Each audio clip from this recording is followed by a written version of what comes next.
and Shell's former president, Lorraine Mitchellmore, stood shoulder to shoulder with the NDP and Greenpeace when the government announced their plan to tackle climate change. They endorsed the carbon tax and the 100 megaton cap on emissions, which would mean slowing down production in the oil sands by at least 2025. Well, now they're selling most of their stake in the oil sands for $8.5 billion to Canadian Natural Resources. Of course, Murray Edwards, who's the chairman of that company, also praised a carbon tax and then moved to London shortly after, where he was free from paying that tax.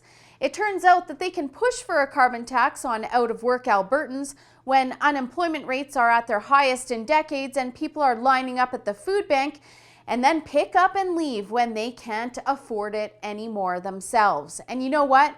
From afar, it looked like Shell shot themselves in the foot, but in reality, and according to their chief executive, they decided to back out of the oil sands very shortly after promoting the tax. So it was easy for them to tell Albertans to pay that guilt tax, knowing full well that they were ditching their assets and Alberta along with them. Also, according to their chief executive, Shell just isn't advantaged enough to fit the oil sands into their long-term portfolio. Geez, could it be because that carbon tax they wanted so bad was the nail in the coffin and they knew it all along? The oil sands are already expensive to produce and the product sells at much lower prices than other regular kinds of oil due to processing and pipeline complications.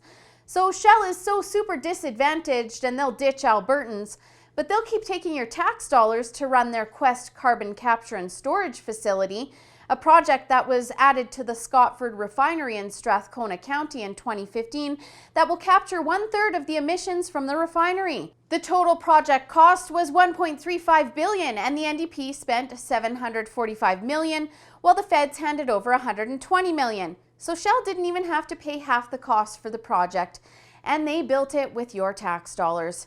It doesn't matter which way you paint it, it's a corporate subsidy for a multi-billion-dollar company. There are other oil companies that sold off their Alberta assets, but at least they were honest about it. Shell could have been honest, sold their stake in the oil sands and walked away, but instead they used the opportunity to virtue signal over the climate change scam.